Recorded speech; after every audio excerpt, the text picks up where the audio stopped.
Yes, dear students, continue exercise 3.5 from question number 2. Read the statement. For which values of a and b does the following pair of linear equation has infinite number of solutions? आपको क्या करना है, इसमें a और b find करना है। आपको इसमें दो इक्वेशन दी हुई हैं। ये दो इक्वेशन कैसी इक्वेशन है? लीनियर इक्वेशंस, ठीक है, जिसमें एक्स वाई होता है ना, लीनियर। तो हमें फाइंड क्या करना है? ए और बी। अब आपको ये गिवन है कि इसके मैनी सॉल्यूशंस हैं। इनफाइनाइट सॉल्यूशन कब होते हैं? जब तीनों चीजें इक्वल हो। ये तीन चीज इक्वल आ गई ना। अब देखो, ये a1 a2 b1 b2 c1 c2, तो 2 अपॉन ए माइनस बी हो गया, 3 अपॉन ए प्लस बी हो गया। दोनों इस साइड है, इधर लाओगे तो भी साइन वही बनेंगे, 7 अपॉन दिस। ठीक है, हमने ये दोनों इक्वल पुट कर दिए और क्रॉस मल्टीप्लाई कर दिया। 3a माइनस 3b और 2a प्लस 2b हो गया। 3a में से 2a माइनस किया तो a हो गया, इधर लाओगे तो माइनस का बन जाएगा, माइनस प्लस बन गया तो माइनस 5b आ गया। a is equal to 5b हो गया। ठीक है, अब नेक्स्ट स्टेप क्या होगा? पहले ये दो इक्वल पुट किए, अब ये दो इक्वल पुट कर दो। इक्वल पुट किए तो 7a plus 9a plus 3b minus 6 आ गया, और 7a प्लस 7b। 9 में से 7 माइनस किया तो 2 हो गया, 3 माइनस 7 किया तो माइनस 4 हो गया, इधर के प्लस का बन गया 6 आ गया। ठीक है, तो हमारे पास इक्वेशन 2 हो गई। क्यों ना ये वैल्यू हम यहाँ पुट करते हैं। ठीक है, फ्रॉम इक्वेशन नंबर 1 एंड 2। तो जहां पर a है वहां हम क्या पुट करेंगे? 5b। ठीक है, 5b माइनस ये होगा 4b इक्वल टू 6 होगा। तो 10b में से अगर 4b माइनस करते हो तो वो 6 आता है, 6b इक्वल टू 6 बन गया। तो b हमारा पहला आंसर b 1 हो गया, और a आ गया 5 इंटू 1। ये वैल्यू हमने यहाँ पुट कर दी, तो a हो गया हमारा 5। ठीक हो गया, तो a is 5, b is 1। Clear? So coming to next part, वो भी इस तरह से करना। वहां लिखा है नो सॉल्यूशन। ठीक है, वो कैसे होगा? कंडीशन हम चेंज करनी पड़ेगी हमें। नो सॉल्यूशन आपको पता है किस तरह से करते हैं? पहले दो रेशो इक्वल और थर्ड नॉट इक्वल। पहले लिखते हैं स्टेटमेंट। स्टेटमेंट है 3x plus Y equal to 1। ठीक है, और उसके बाद है 2k minus 1 into x. 2k minus 1 into x. ठीक हो गया, और प्लस क्या है? k minus 1 into y is equal to क्या है हमारा? 2k plus 1। ठीक है, तो अब ये देखो हमें क्या आपने बोला है? No solution. नो सॉल्यूशन का मतलब ये होता है कि पहली दो रेशो इक्वल। ठीक है, ये आपको हम कई बार बता चुके हैं। और थर्ड नॉट इक्वल। ठीक है, अब आपको क्या करना होगा? वैल्यूज पुट करनी पड़ेंगी। कौन सी वैल्यू? a1 by a2। ये a1 होता है, पता है आपको, ये a2 होता है। ठीक है, ये b1 होता है और ये b2 होता है। Is equal to 1 upon 2k plus, यहाँ पर नॉट इक्वल आ गया। ठीक हो गया, अब यहाँ से k निकालते हैं, क्रॉस मल्टीप्लाई करके 3k माइनस 3। ठीक है, और 2k माइनस 1।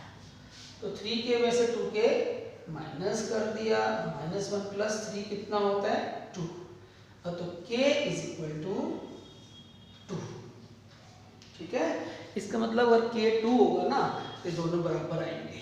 चेक कर सकते हो, देखो 4 माइनस 1 3 कट के 1 आ गया, 2 माइनस 1 1 आ गया, लेकिन ये दोनों बराबर नहीं आएंगे। चेक कर सकते हैं हम, 2 minus 1 not equal 2 to the 4 plus 1। तो 1 जो है ना 1/5 के इक्वल नहीं है। इसका मतलब ये आ गया नो सॉल्यूशन। ठीक है, now coming to question number 3। Third question देखिए क्या होगा।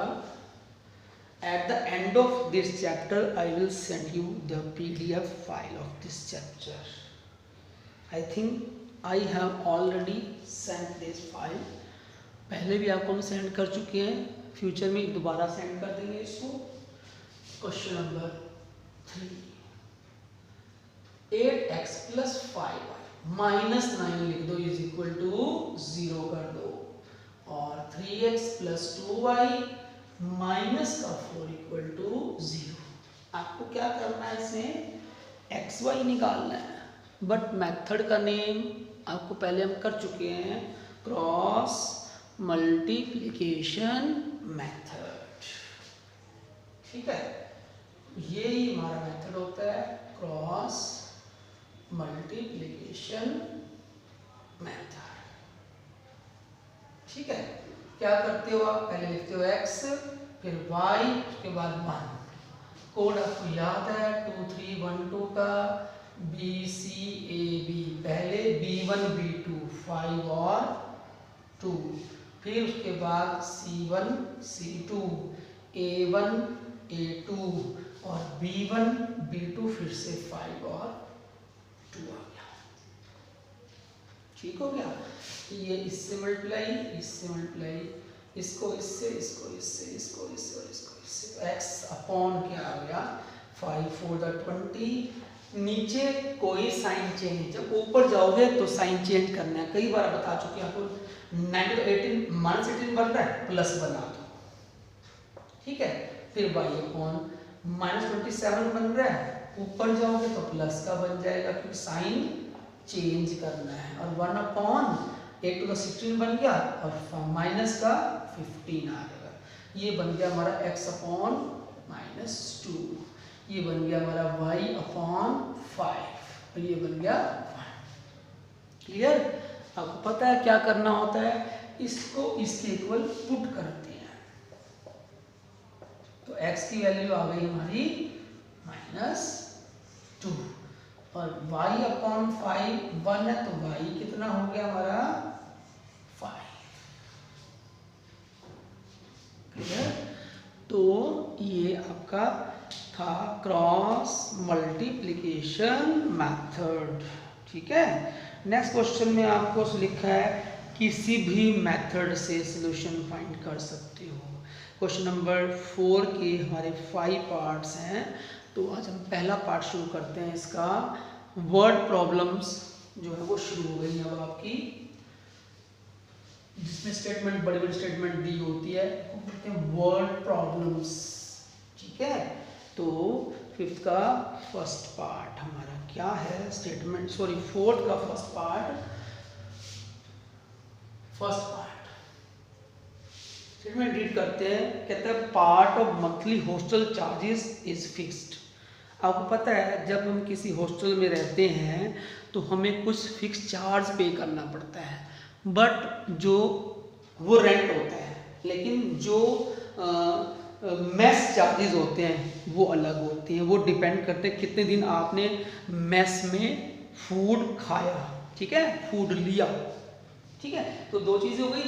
लेट द को फिक्स चार्जेस, जो आपका रेंट है, जो आपका सामान वहाँ पड़ा होता है, उसकी पेमेंट तो करनी पड़ती है, अगर आप हॉस्टल में रहो चाहे ना रहो।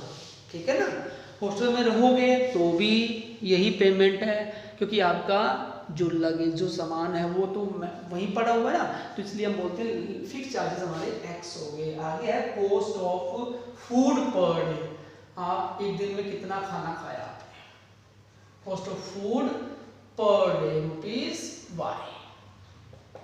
ठीक है, अब बात आती है एक स्टूडेंट ए है, ठीक है, उसने 20 दिन वो रहा, तो कितनी पेमेंट दी उसने 1000।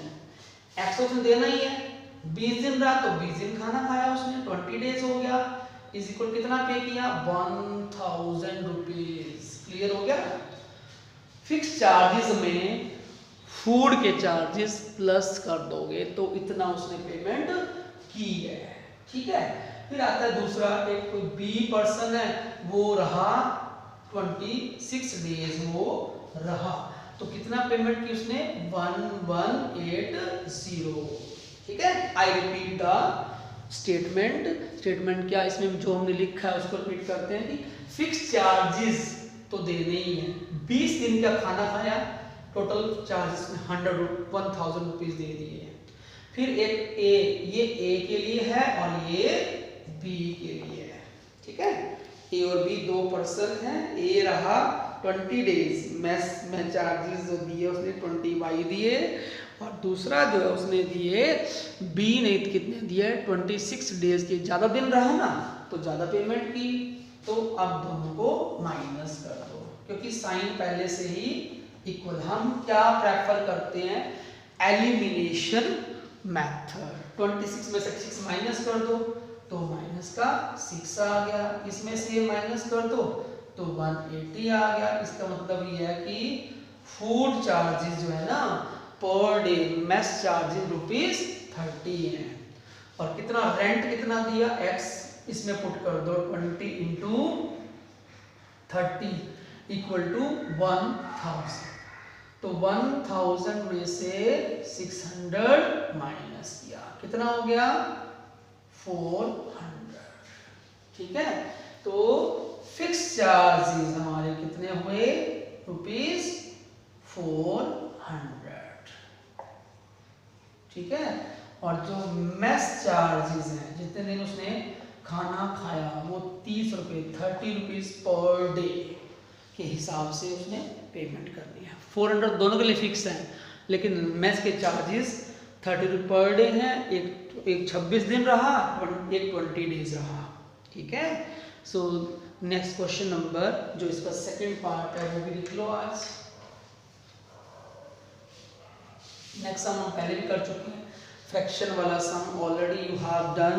फ्रैक्शन में क्या होता है, न्यूमरेटर भी होता है और डिनोमिनेटर भी होता है। लेट द न्यूमरेटर हमने x सपोज कर लिया, ठीक है ना। हम बात करते हैं ना फ्रैक्शन की, कई बार बोलते हैं फ्रैक्शन क्या होता है, न्यूमरेटर x और डिनोमिनेटर y, दो चीजें हो गई ना। तो फ्रैक्शन क्या बन गया हमारा, x अपॉन y, ठीक है। अब आपको क्या करना होगा, इसमें लिखा है fraction becomes 1/3, 1 is subtracted from the numerator, numerator में से 1 माइनस कर दो, डिनोमिनेटर में कुछ नहीं करना, इज इक्वल टू क्या बन जाता है, फ्रैक्शन बिकम्स 1/3, क्या बना 3x minus 3 equal to y, तो 3x माइनस y क्या बन गया इक्वल टू 3। इक्वेशन नंबर 1, 2 बनानी है, it becomes 1/4 if 8 is added to denominator, ठीक है, it becomes 1/4। अगर हम डिनोमिनेटर में 8 प्लस कर देते हैं तो ये बन जाता है, अब क्या आ गया 4x इक्वल टू y प्लस 8, 4x माइनस y क्या आ गया इक्वल टू 8। क्वेश्चन नंबर 2, दोनों को सॉल्व करें, y ऑलरेडी इक्वल है, कैंसिल हो गया, सॉरी ये कैंसिल नहीं होगा, ये कैंसिल होगा, ये x आ गया, ठीक है, ये बन गया 5, तो x कितना हो गया हमारा 5। ये वैल्यू आप क्वेश्चन 1 में या 2 में पुट कर सकते हैं। 1 में पुट करें तो क्या आएगा 3 into 5 minus y equal to 3, तो 15 में से 3 माइनस करोगे तो 12 आ जाएगा, ठीक है। इसको इधर लाओगे माइनस का बन गया ना, ठीक। तो आंसर हमारा क्या बना, numerator upon denominator, so answer is 5/12. This is a fraction, okay. Thanks and have a nice day.